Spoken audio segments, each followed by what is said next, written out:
Hi, I'm Mandy, and I'm one of the co-owners and workers at Pilsen Community Books, and I'm so excited to welcome you here tonight for an all-star reading with Eduardo C. Corral, Kiki Petrosino, and Adam Davis in celebration of Adam's new book, Index of Haunted Houses, out this year from Sarah Band. A couple of notes about how this evening will go. First, I'll do short introductions, and then we'll have a reading from each of our readers, and then there'll be time for a Q&A afterwards. So if you have any questions at all for any of the readers, feel free to drop them in the chat anytime during the reading, and we'll get to them at the end. And also, I wanted to mention on today, the second day of Amazon Prime Day, that you can buy each of our readers' books, Adam's and Kiki's, and Eduardo's on our website at www.pilsencommunitybooks.com, and we really appreciate your support. So without further ado, I will read some intros. Eduardo C. Corral is the son of Mexican immigrants. He's the author of Guillotine from Grey Wolf Press and Slow Lightning, which won the Yale Series of Younger Poets competition. He's a recipient of a Whiting Writers Award, a National Endowment for the Arts Fellowship, and a Hodder Fellowship from Princeton University. And he teaches in the MFA program at North Carolina State University. Kiki Patricino is the author of 4 books of poetry: White Blood, A Lyric of Virginia, Witch Wife, Hymn for the Black Terrific, and Fort Red Border, all from Sarah Band. She holds graduate degrees from the University of Chicago and the University of Iowa Writers Workshop. Her poems and essays have appeared in Poetry, Best American Poetry, The Nation, New York Times, Fence, Gulf Coast, Tin House, and online at Plowshares. She teaches at the University of Virginia as a professor of poetry. Petrosino is the recipient of a Pushcart Prize, a Fellowship in Creative Writing from the National Endowment for the Arts, and an Al Smith Fellowship Award from the Kentucky Arts Council. And finally, our man of the evening, Adam O. Davis is the author of Index of Haunted Houses, again, out just now from Sarah Band, and winner of the Catherine A. Morton Poetry Prize. His poems have appeared in many journals, including The Believer, Boston Review, Gulf Coast, Paris Review, and the Southern Review. The recipient of the 2016 George Bogan Award from the Poetry Society of America, Davis has received grants and fellowships from Columbia University, the Prague Summer Program, and Vermont Studio Center. He currently lives in San Diego, where it's very warm, I hear, and he teaches English literature at the Bishop School. And I'd love to turn it over to Eduardo now. Thank you for joining us, Eduardo. Thank you, Mandy, so much. It's a pleasure to be here. Thank you, Adam, for inviting me to read with you and Kiki. And it's a pleasure here to celebrate your new book and also Kiki's work here. So thank you very much. I'm going to begin reading from Guillotine. One of the hearts of the book, this book has 2 hearts, and one of the hearts is a series of unrequited love poems. What happens to a lyric speaker, a person in the world when they fall in love, when they desire somebody who can return that yearning, that lust, that emotions back? How do they carry that? So all the poems I'm going to read kind of are centered in that kind of tension, right? One of the oldest kind of subjects we have for the poem. This poem is titled Autobiography of My Hungers, which takes its title from my friend and mentor's memoir, Rigoberto Gonzalez. I had a hard time writing this poem for a while, not only because of how vulnerable it felt for me, how risky and so intimate, but because I insisted in draft after draft of sticking to one precise memory. So that memory became a constriction for the language. I kept forcing it into it. Only when I made that memory a filter, when I pushed other things through it, did the poem kind of take shape. So I pushed that moment unrequited love, also coming of age at the height of the AIDS epidemic through it too. So, Autobiography of My Hungers. His beard, an avalanche of honey, an avalanche of thorns. In a bar too close to the Pacific, he said, I don't love you, but not because I couldn't be attracted to you. Liar, even my soul is pot-bellied. Thinness in my mind equals the gay men on the nightly news, kissed by death and public scorn. The anchorman declaring weight loss is one of the first symptoms. The Portuguese have a word for imaginary, never to be experienced love. Whoop-de-doo. I don't love you, he said. The words flung him back. In his eyes, I saw it. To another bar where a woman sidestepped his desire. Another hunger. Our friendship. In 10th grade, weeks after my first kiss, my mother said, "You're looking thinner." That evening, I smuggled a cake into my room. I ate it with my hands, licked buttercream off my thumbs until I puked. Desire with no future, bitter longing. I starved myself by yearning for intimacy that doesn't and won't exist, holding hands on a ferry, tracing with the tip of my tongue a jawline. In a bar too close to the Pacific, he said, "I don't love you, but not because I couldn't be attracted to you." His beard, an avalanche of thorns, an avalanche of honey. This is a title from Guillotine. Like all poets, all writers, I carry language in my mind for weeks, months, years. And after months of carrying the word guillotine, nothing else came to me, nothing else sparked. So one day I just sat in a coffee shop and I wrote the word guillotine out by hand on a piece of paper, filled the page with my cursive with that word. Then I held it to my face and I said to myself, "What do you see?"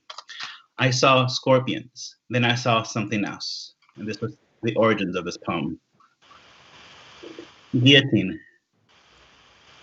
The scorpions always arrive at dawn. Gently, their pincers touch the cuts on my lips. I clutch the edges of the mattress, stare at the mirrored ceiling. My mouth opens, but no sound staggers out. The scorpions, dark green, dank, reach in, pull out the razor blade under my tongue. Two scorpions, a razor blade. Slowly, in unison, without letting go of the metal, they move, a little guillotine making its way down my body. I remember dragging my thumb through his beard, coppery and difficult. The scorpions pause, tilt the blade, a threat, a reminder. It's my task to stop yearning for as long as it takes them to carry a blade across my skin. My thoughts swerve from monsoon storms to accordions to pecan groves. The little guillotine starts moving again. I begin to sense the enormity of my body, the blade high in the air for now. This is a failed sonnet turned poem called Sentence. I crawl back. He unpacks his tools, oils the wooden handles, rinses the metal. Fragrant his thighs, fragrant his sneer.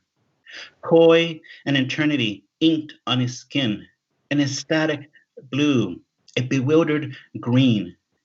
Some wounds are ovals, some wounds are opals. The ears of a white wolf pivot toward the moon. I flee now and then, alone in the desert for months, a nomad in a kimono of pressed together dust. Beautiful his throat, his words even more beautiful. It's my turn to ask for a bit more from you. He likes it when I bleed. Strangers once. Gently he hammers gold into a sentence. Gently the sentence enters me. Hmm. I'm going to end with a two-part poem. Well, I'm going to this first short poem and then the last poem. This poem is titled Questions for My Body. Why are you nocturnal? How many cathedrals have you entered? Has cruelty ever saved you? Do you remember the length of his thumbs? Isn't that enough cake? Have you ever soaked your feet in gasoline? Do you still fear the virus? How can you sleep in this heat? Is that a soul patch? Did you laugh or cry at Keats' grave? Have you been claimed? Huh. This last poem is again about unrequited love and also makes visible coming of age at the height of the AIDS epidemic, late 80s or early 90s, before the cocktails. The title comes from Emerson, and the last part of section 2 comes from St. Augustine. I read a book or two. Around every circle, another can be drawn. 1. In 10th grade, I kissed a guy who called me a faggot once or twice a week. I still see his voice. 6 hummingbirds nailed to a wall.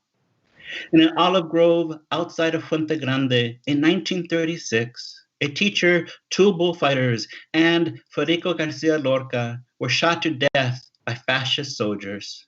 During the Reagan years, I sweated out new language, capsicum, febrile, oral, candaces. Last summer in Sevilla, I flirted with a stranger. He pinched my belly, walked away laughing. Later, along Calle Arjona, a remix of Girls Just Want to Have Fun poured out of a passing taxi cab. Shut the fuck up, Cyndi Lauper, I yelled. Mala copa, joder. The soldier who shot Lorca bragged he fired 2 bullets into his ass for being queer. For years, I desired a man who didn't desire me. He was gentle with my lust. I never thanked him. I'm thanking him now. But once, in a splinter-rich booth, he held my hand. A kindness I can't forgive. 2. Diminished but quick, I sprint into the desert toward a dust devil slowly twisting along a canal. I step into the grit and whirl, not dust after all, but a spiral of locusts. Each a coil of gold, oiled with honey. Long hind legs click, click, click. Not one skims my skin. A thunderhead on the horizon shimmers. Half-built cathedral. What a saint said about God, I believe about loneliness. A circle whose center is everywhere and its circumference nowhere. Thank you. Gracias. Yeah. Thank you, thank you. Now a reward.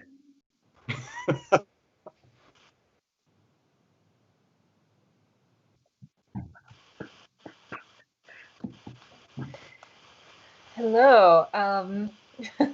Hello to everybody in Chicago and all around the country. Thanks so much to Pilsen and to Mandy. Thank you, Eduardo, for the great reading, and congratulations, Adam, on a wonderful book from your press and mine, Saraban Books. I'm going to start out with a new poem called Quarantine. Home so long, I've grown a film. I scrub and it doesn't matter. I'm pale as instant oats now, gray as tidy cats.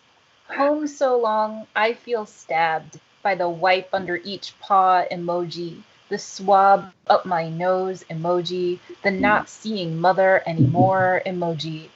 How my friends all stitched themselves new faces and left me home so long my windows fog. Home so long, my floors grit. So long, lipstick called stunna, lipstick called marshmallow fluff. So long at the bottom of my purse, you may be a seahorse by now. Home so weedy, it's like a crown I wear in the sea. Like I used to complain, I just want to stay home for once, not order tacos with people, or drink gin and tonics from thick-walled glasses, or eat smashed avocados and chips with people. Red onions, yellow chips, green alert, friends aiming onion rings like stun guns as I pass by in a crowded bar. So long now, the concept of stunning. My glittery tops wadded at the root of my closet.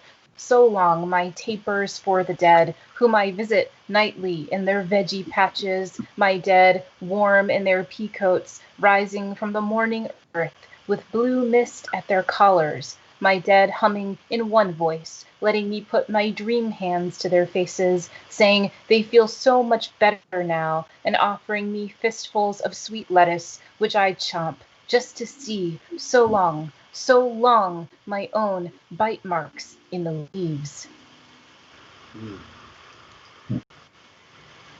Taking a second to remind everybody to make a plan for voting in just a couple of weeks here in the United States. I'm going to start with a poem that mentions presidents, and then I'll move into poems from my new book.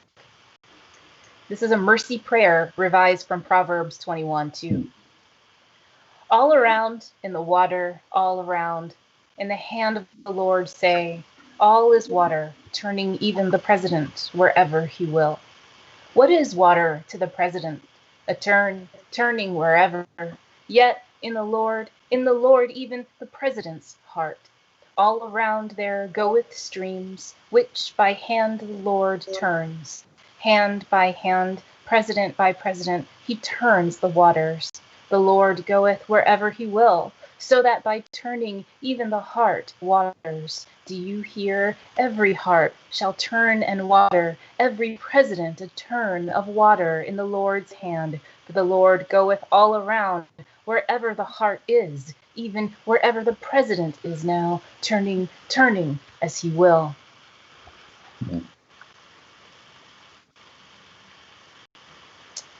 Turning now to a different president. Instructions for time travel.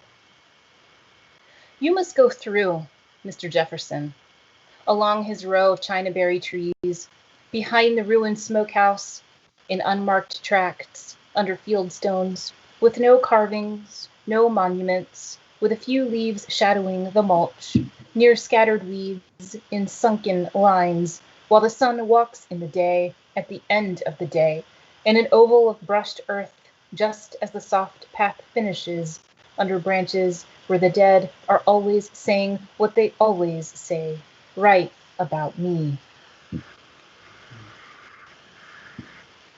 Monticello House Tour.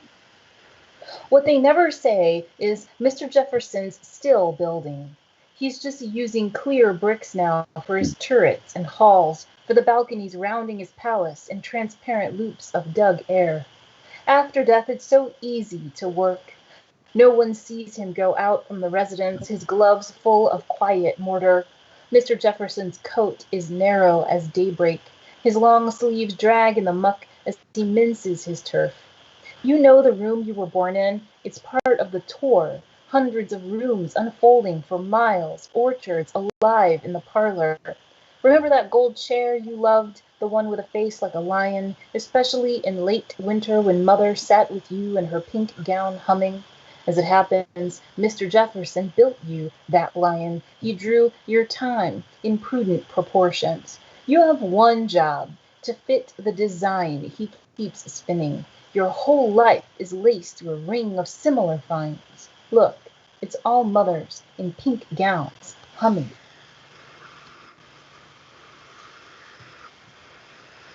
La cuisinière bourgeoise. Mr. Jefferson loved early green peas almost as much as I love complaining. I pick at his recipes and their French alphabets larded in light. We know Mr. Jefferson loved early, green peas almost translucent and gone by July. Didn't the French believe delight and temperance merry in the mouth? I'll hold my peace as much as I love complaining. I pick at the recipes Mr. Jefferson loved, early green peas, almost. Essay in Architecture. The human face, its pine doors painted like mahogany. Human face with horses under each veranda. Perfect parquet tetragons of the human face. Human face still legible in Old French. Sealed closet of the human face lit by oculus. Design face, tinker face, factory face. Twine and bare wood comprising a pulley system for the human face. Woodworked face with sunbeams settling in. Revolving buffet supporting the human face. Entire pewter plate collection in the face. Human face as soup tureen, as paint chip, as spit jack. Smoke rings textured like the human face. human face cured, human face pickled, human face brushed with olive oil, anchovies, and parmesan, green floor of the dome room just above the human face, floating view of the face, its quarter farms, rough cabins dotting a sloped face partly visible, human face built to resemble a great clock, great pendulum drawing faces in the air. Okay, and this will be my last poem. Thanks again so much for the chance to share work with you, and congratulations again, Adam. Oh, thank you. Farm book.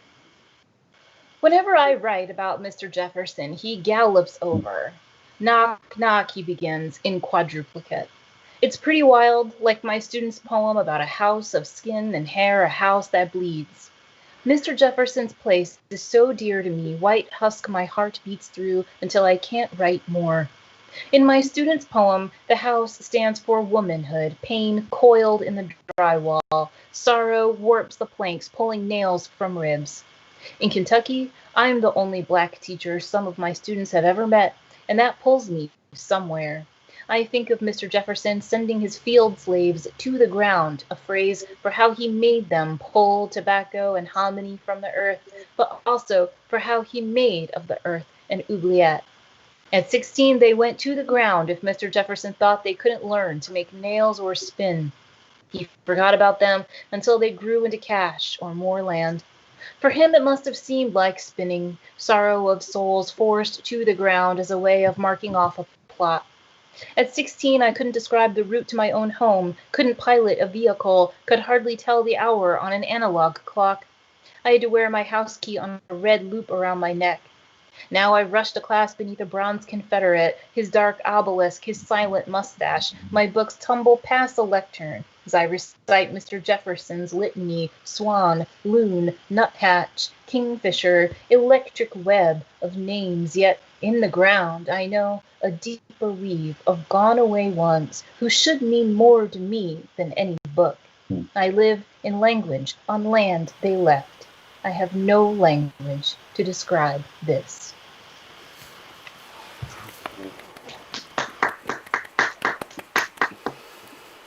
That was beautiful, Kiki. Thank you so much. And now, Adam, we'll turn it over to you. Thank you. That's beautiful. I'm so honored to be here tonight. Thank you to Mandy for setting this all up. Thank you to Pilsen Books for making this possible, that we could bridge the nation and be here with you right now. Thank you to Eduardo and Kiki, whose collections kept me sane this summer. That's no small feat. These are beautiful books, and I am supremely humbled and honored to even be reading with you guys. So thank you for that. Read from my new book here. I'm still kind of figuring out my way through it. So rather than getting lost immediately, I'm just going to start with the first poem. It's called The Gusts. And this poem references Mary, Jane, and Pat, who are the first names of the women who lent their voices to the Bell System's automated messaging service. So back in the day, in the old days before cellular technology, you would call a number, and if no one was there, it had been disconnected. You get that ominous dial tone, and this really sweet, friendly voice telling you that this person you've been looking for is no longer there, and you should hang up and try again. And that was always something haunting to me. And so Mary Jane and Pat kind of function as this Greek chorus, these spirit guides throughout the book, kind of guiding us through this America as I've seen it, and perhaps others have too. The Bell System. Good night, Mary, Jane, Pat. Sleep tight, you sweet operators of America. Your voices strung like laundry across this nation, drowsy with a full century's worth of light. There's nothing you can't tell me that I haven't already heard, gift-wrapped in your general American grace. But still, I wonder, in what chamber of a horse's ant-eaten skull I'll recover my youth. Our human garden grows rich in these green suburbs, and what I feel is not so much loss as a lessening, as if the self was nothing more than a late model sedan crossing the city limit in search of a better resale value. It's funny, this franchise of molecules that fizzes up in each of us, like motels viral along the interstate, some full while others flicker and die. When will the stars rain down like cheap plaster? When will language be little more than a dandruff shaken from our heads? Ladies, you tell me the number I've been calling has been disconnected, but where did the person it belonged to go? Alone on the line, I find only a prairie alive with funneled wind, a nation heavy with wheat and light. Its chorus of dim voices locked in a kind of pharmaceutical sleep. I find a system unchanged, charged with electrical pulses that send the receiver scurrying in their cradle. The long hand breath of ghosts rising through switchboards to ask, who's there? Well, tell me, who is there? Who goes? Ladies, please wake up. I want to try again.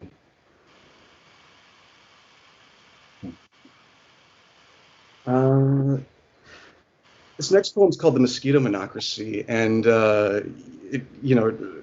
Eduardo was talking about his guillotines that turn into scorpions on some level, and it reminded me that this poem was born of a homophonic translation exercise where I was given a poem written in Arabic, which is a language that I do not speak and cannot comprehend, and my goal was to try and somehow translate that visually into English, and this is what happened. It's in 6 parts. The Mosquito Monocracy. 1. Josephine, I've junked a jazz band, some squall grullo by the cobwebs logic. All skulls and bouillabaisse, but we'll see come Zulu time if it's of goodwill or gall the Zoroaster sings. All this in the hallway where July stalls, jet-lagged, in the hallway where the lemonade light lingers. 2. Every day was Halloween in the Middle Ages. The cravats of betrayed consigliere crispined under Carpathian sun. So long, Main Street, so sorry. I've run you jealous to say slender things from this fickle well. I think it best we go to bed now. 3. Roll them bones at benthic measure, the bankers of sleep bicker in the break room. I find telephones humming in their buoyant cases everywhere along the river, all unanswered. All, when answered, yield the voice that calls you to waking. 4. From the calcite mountains of our mouths. 5. My time in malaria among the mystic zombies who dragged themselves like trash through the tropics, chanting, no time like this time to waste, was accurately reported as an adventure in rudimentary calisthenics. They haunt me like hemoglobin. From behind bus terminals, they ply us in paper suits, watch us like iceboxes. 6. Upon alkaline lakes, we skate on alkaline skates. Ermine the eel eats the eggs of each oak tree. I eye the exit out into the taxi-infested night.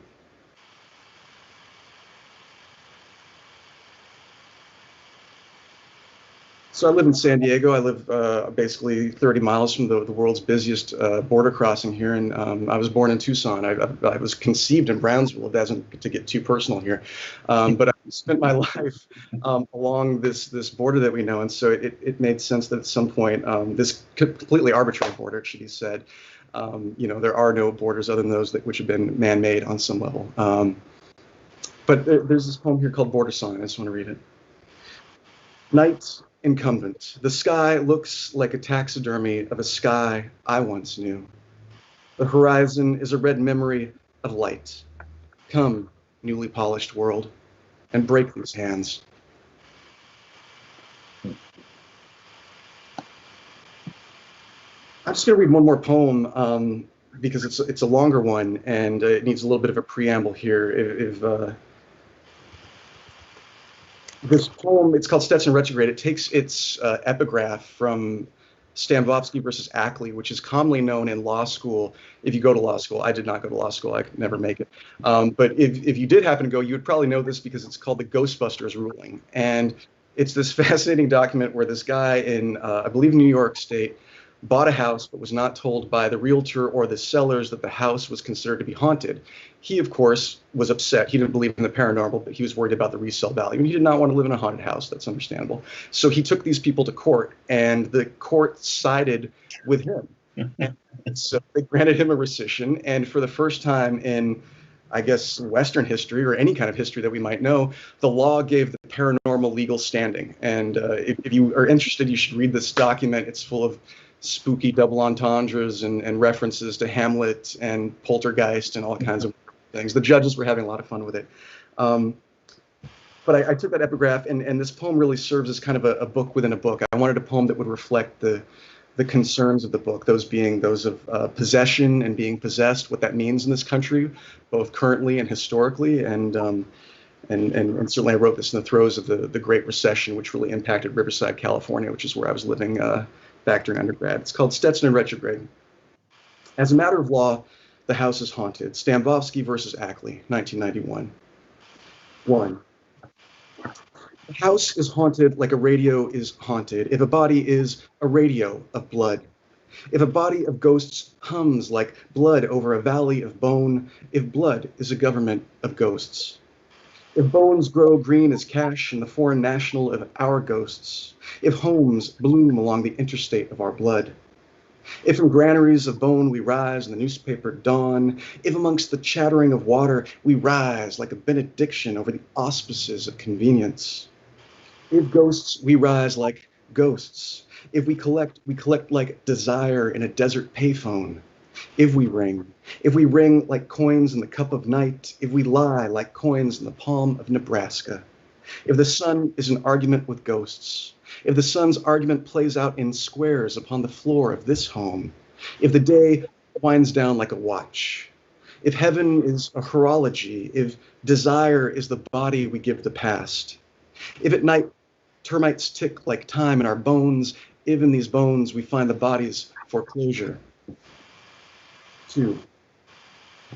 If in foreclosure we find the math of our homes, if the math of our homes is the math of fire, if the math of fire is the math of money, if the math of money is a map of interstate rain.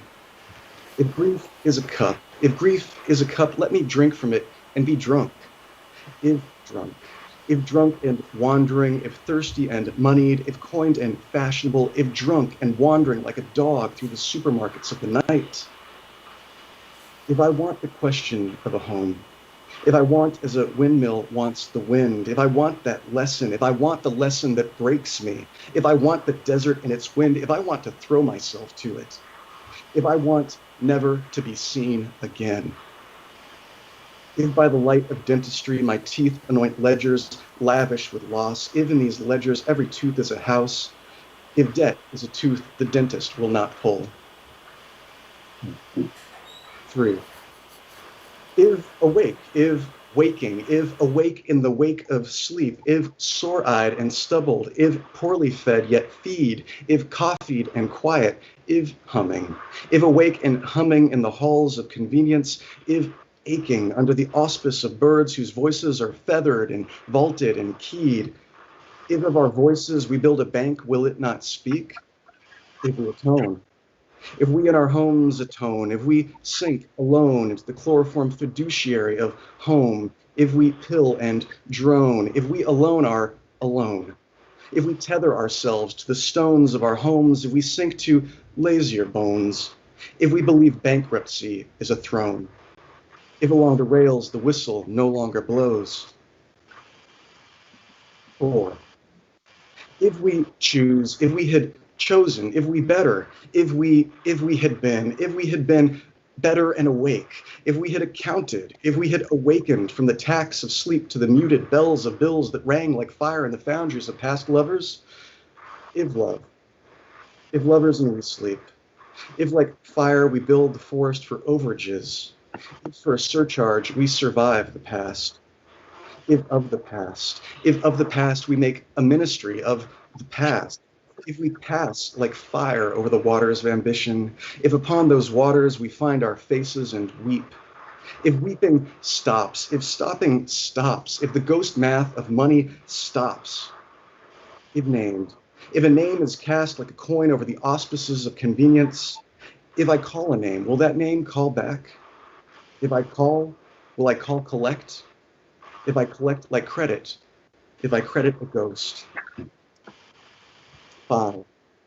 If named for a ghost, if in the name of all ghosts, if the name is name that calls all ghosts to waking, if waking ghosts, if ghosts rise like desire from the granaries of sleep and dress for the newspaper dawn, if newspaper and awake, if hunted by convenience stores, if alone and named, if nameless and unknown, if anonymous as light, if mute as tax, if a dividend of sun sits like a loan upon the floor of this home, if silence is alone, if the sun is a school, if ghosts are a lesson drawn in sand, if the sun looms like a school of blood over subdivisions of ghosts, if subdivided, if the desert like a house of belief is a body dividended with blood.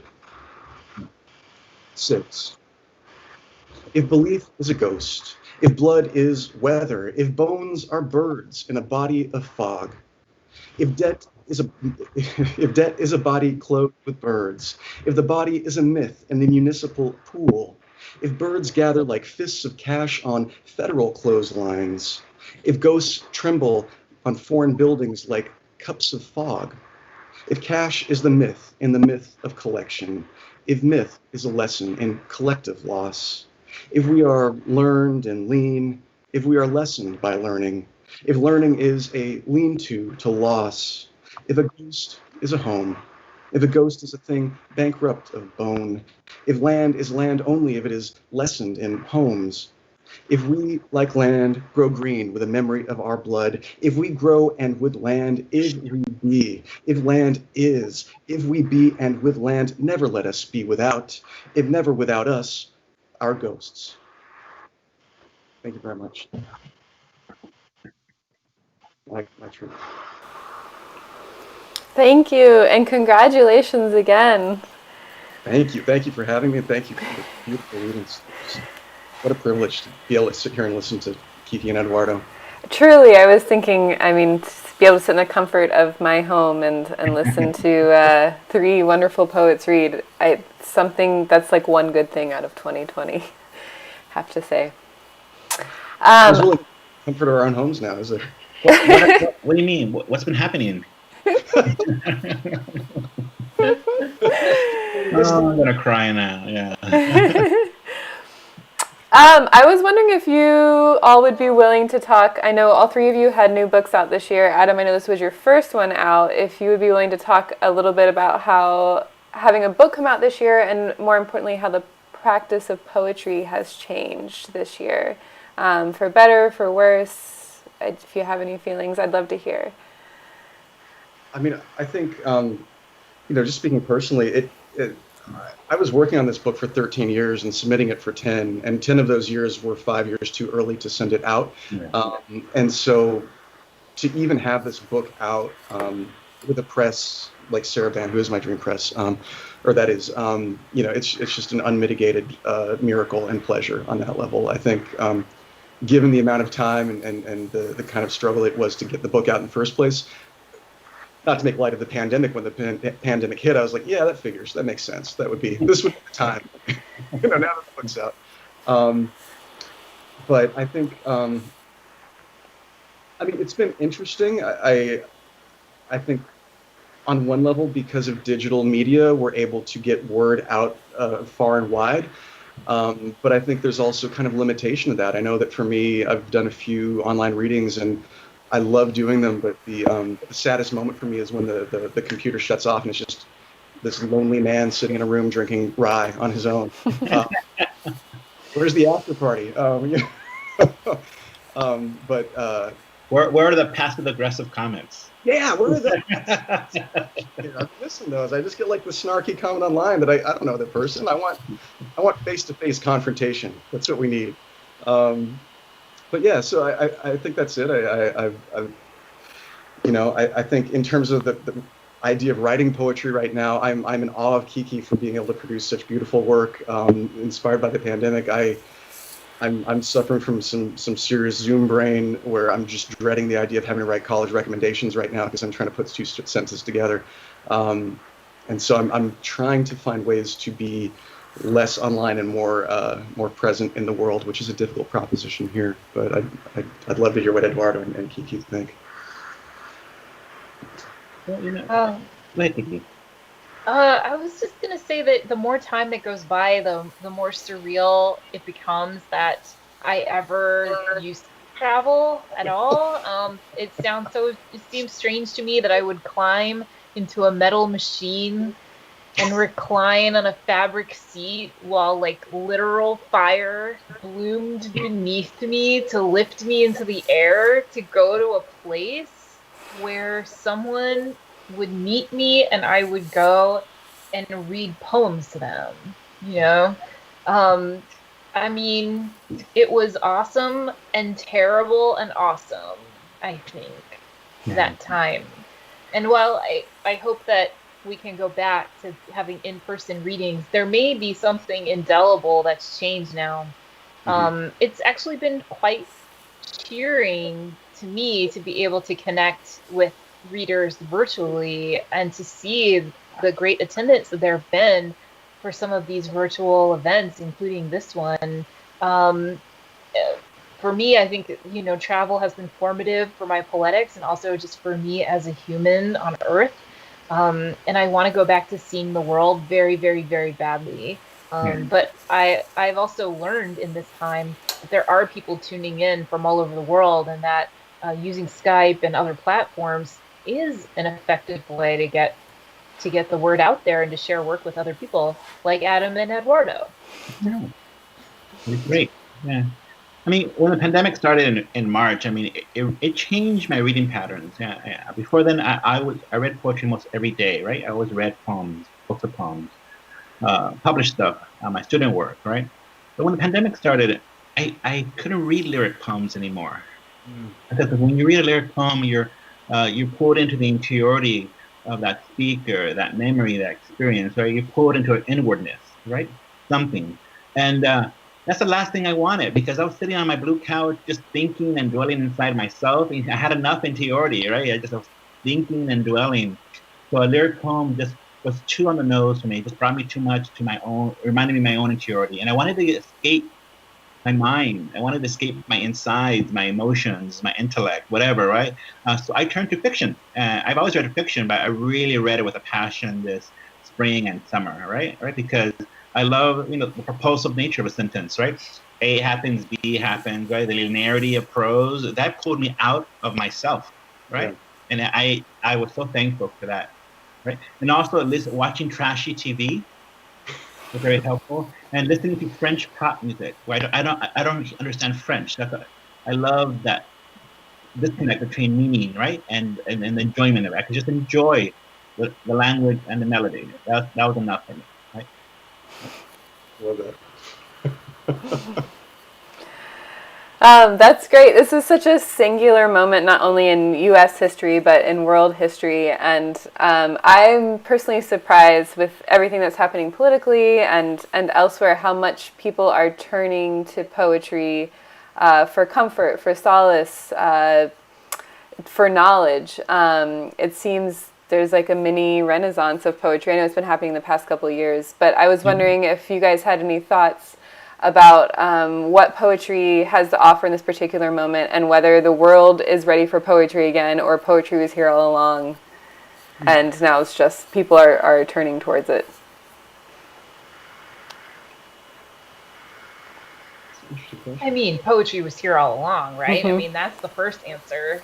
And we know from poets all over the globe and from across history that that as humans have suffered in various ways and have witnessed suffering, both individual and collective, that lyric poetry arises um, out of that need to process suffering and trauma, but also out of our human need to create community with one another and to share with one another. Um, as an undergraduate, very early undergraduate, I had a professor here at the University of Virginia, Professor Gregory Orr, Hmm. who wrote Poetry as Survival. Mhm. I had the chance to read that book in manuscript that had not yet been published yet. And it talks about lyric poetry creating a raft of language, and we climb into that raft of language, and it carries us over the tumultuous waters of our suffering, you know. And I think that that we turn to the lyric during these times. And I know that my suffering is only a fraction of what other people are going through. I'm lucky and privileged in a ton of ways, not least that the people that I know and love are safe and healthy at the moment. But poetry itself is the raft that we can climb onto and find security and community during these times. That's such a beautiful point. I always think of poetry as being the kind of I just view poetry as being the emotional history of the world on some level. I feel like if you look back through poems, you'll find whatever people are going through at the time are being expressed in that kind of art form there. I think there's something really powerful about that sense of, you've got your history books that are giving you some kind of literal history depending on who is writing them. But I think poems always give you a very clear sense of where people were at emotionally and spiritually and psychologically during the times that they were inhabiting. There's something really powerful about how, experience bleeds into language and vice versa in that way. I think that's really good. I think for me, I think one of the innate pleasures of reading any kind of literary text is that once you open a book and you love the book, you're bewildered of the book, you just fall into the book, the page, the lyric, the narrative, right? You emerge in the future. You emerge, 30 minutes after you started reading, 2 hours after you start reading, right? And I love how that focus of the future, right? The linearity, that time will continue, right? Human voice will continue, human art will continue, right? I don't know how to really explain it, but I just love that kind of, you're reading and the next thing you know, it's half hour later, right? And you have lost track of time, but you have made it, right? Another half hour, another 2 hours in this world, in this pandemic, and especially now, right? To have that kind of, I've made it, another 3 hours. Okay, what's next, right? How literature has been really kind of saving me lately. Oh, right. It's pushing me into the future, page by page. Yeah. For sure. I don't want to dominate. I totally agree. That's the only thing getting me through too. I go to work every day, and the books that are there, the books that are on my nightstand at night, what I read before I go to bed, that's the thing that pushes me forward. I can't imagine working in a bookstore. I'll be fired for the first day. Like, you're reading. You should be stocking shelves, selling books, meetings. I'll be fired the first day. Well, it wears off after a little while. I can't imagine that. That's true.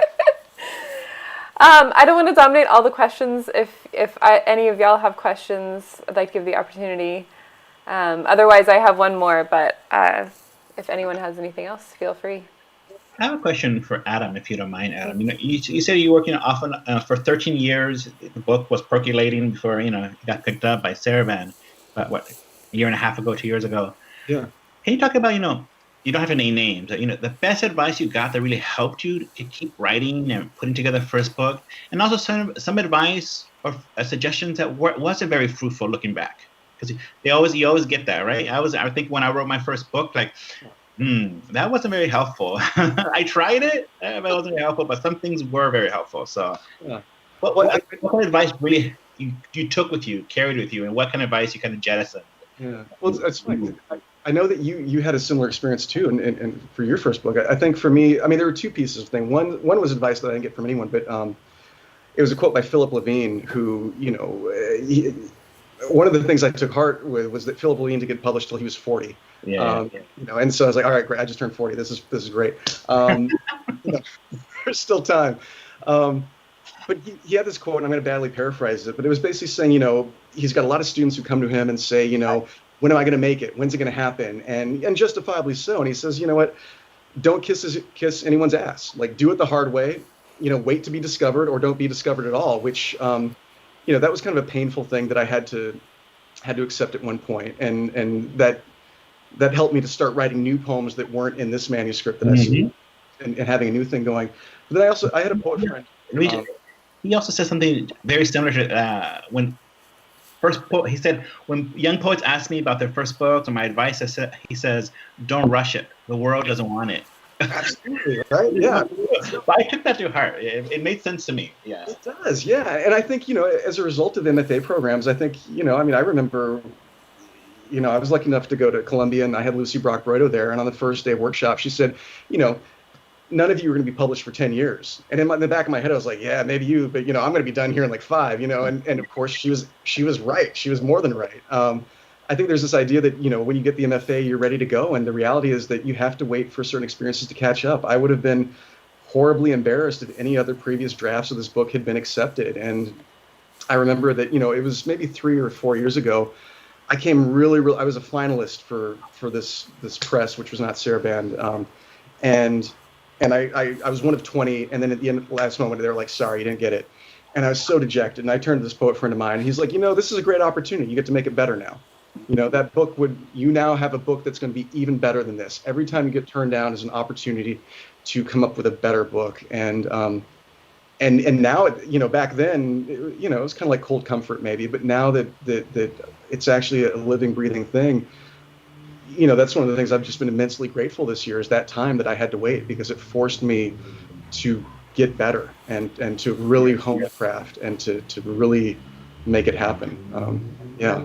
Yeah, me, you, and Kiki, I think we're all writing our first books before the advent of and the omnipresence of social media. Right. Where now poets announce their good news, right, continuously, which is wonderful. We should do, but we should also have the flip side, right, not so good news, right. But and I sometimes count myself lucky that I'm not a poet writing a first book in this kind of social media platform. Okay, it's really can be very stressful.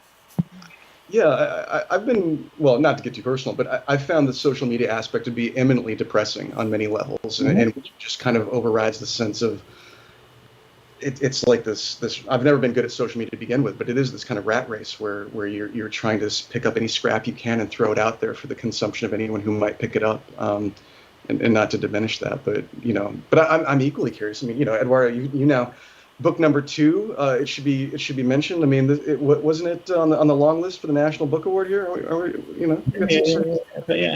It's something to celebrate, and it did make the short list. But people say, "Well, you rejected it." Well, I allow myself to be disappointed for a day or two, then I move on, right? But that doesn't take away the long listing thing, right? I still smile when I think about that, right? People like, again, I remind myself, I don't internalize the good things or the bad things that happen to me. I feel them, right? Yeah. I express them, and then I move on to the next thing. Otherwise, you're going to be stuck in the feeling entitled to things. So it was long listed. That's good news, and I'm very happy about that. I'm very proud of that, right? But it's strange having a book in the world, right? For me right now. Just personally, I haven't written a poem since November, and I don't have no idea when the next poem's going to arrive, right? So I know I'm in a space of recharging, waiting for the next thing to announce itself, and I'll be patient. I've been patient for the first 2 books. I could be patient for the 3rd book. Yeah, absolutely. I'm sure my press doesn't want to hear that. Another 8 years. What are you talking about? Yeah. But I'm curious for that too. Like, Kiki, I mean, you're 4 books in now. You have an oeuvre we're talking about here. I mean, this is changed for you over the course of the different books. I mean, and I love that they're so distinct too. I mean, they're never the same book in that way. Like they're all, kind of radically different. Well, it's been great to publish with a press like Saraband that's supportive of my growth as a poet. And, when I think back to my first book, I worked on that for like several years, as you were saying. A lot of those poems were written during my student days when I would write poems and go to workshop once a week. And yes, someone at the front of the room, the instructor, the professor, would definitely tell all of us that we weren't going to publish for 10 years. And then we would come back in with more poems the next week, So, I mean, it takes some persistence to develop a writing practice, but even more so after you're out of an academic environment for your writing and you have to write on your own and you don't have a weekly group to see or to talk to. Then it's nice to have someone like Saraband, press like Saraband, and someone like Sarah Gorham, the editor-in-chief of Saraband, in your corner to help you and support, the distinct projects that you're doing. But when you gentlemen were talking, I was thinking, when you talked about Philip Levine, whom I loved his work, and actually saw him read once overseas when he was there. I love that statement that he made, but I also feel like I don't, as a teacher, I try not to repeat verbatim what my professors have told me from years ago, just because things have changed so much, and also because I think if you're talking to, for example, a woman poet of color or a young LGBT poet or someone from another marginalized group or a first generation college student, it just sounds, it sounds different to say to them, do everything the hard way, or don't be in this community, right? Like, actually, what I would want to say to those poets is, like, you belong in the community. Don't wait for an engraved invitation. Right. Go in with your poems and write your poems and make a presence. Make this community embrace all kinds of poetry. I mean, I think that what our professors meant was, don't feel entitled to anything. Yes. You're not entitled to publish right away. That should happen after hard work, right? Yeah. But hard work happens in a lot of different ways. I kind of want to push against the sense that we should just always wait to be discovered. Like, actually, we should be there. All of us should be there for those moments of discovery together, I think. Yeah, and as we work on our books, to encourage and to promote and to push other people too, other writers too, to encourage other people. That's right. You gotta turn back around and reach back for other writers to bring along with you. Yeah. I love what you said, Kiki. That what we internalize as students from our professors or people who are in the moment having all these interviews, or we're graduate students or young poets, we internalize them, but it's important for us to modulate, shape them, rethink them, right? Because it's a different kind of writing environment, right? Mm-hmm. You're right. You're very right. Yes. Yeah. That's such a good point. Well, I think we have time for one more question, and in the spirit of bringing other authors along with you, I'd love to hear what each of you has been reading right now. I know, Eduardo, you mentioned fiction, but if there's something that has stood out to you, if you're able to read in these weird times, I'd love to hear. Poetry. Yeah. Let's see, what do I have here?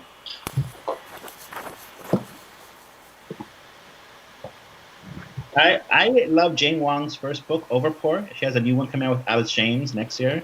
And I just caught this book, which I love. I have always loved for a while. I'm reading Koya Fagan Maple's Mend. It's a work of documentary poetics. It's amazing. I'm teaching it right now for my students. And I'm also reading a work of nonfiction on Michael Jackson by Margot Jefferson, a selection of really incredible essays on the legacy of Michael Jackson. I've been reading, I've got back into fiction here. I've been reading Edward P. Jones, The Known World. Beautiful book. I've been working through that. What else? There was a book by Mark Fisher that I read recently called The Weird and the Eerie. You might know him, the nonfiction book there. I'm trying to look back in my collection here. Obviously, I've been reading Benjamin Garcia's new book. I've been reading, what is it, Thrown in the Throat, I think? Yeah. And then, pressmate Sarah J. Sloan's Hotel Almighty, this book of erasures, which we were talking about earlier, gorgeous. What else? I feel I've got books strewn all over the place. Yeah, I have stacks. Yeah. Also, this book of essays by Alicia Elliott from Canada, Indigenous essay writer, is just fantastic. It just came out with Melville House in the States. It's essays, yeah. Well, I put all of y'all on the spot, and you were ready to go. I'm very impressed. I blank out on that question, but I have books around right now. So. That's good. You have props. Well, thank you again, everyone, for joining us tonight. This was truly lovely. I want to hold everyone's books up again and remind everyone that you can shop at pilsoncommunitybooks.com or go Go to Grey Wolf directly, go to Saraban directly, anywhere but Amazon. Small presses and small bookstores need your support. Any last words? Thank you. Thank you. Thank you, Mandy. Yeah. Thank you, Adam. Thank you, Kiki. Thank you all. All right, everyone, have a good night. Thank you. Take care, everyone.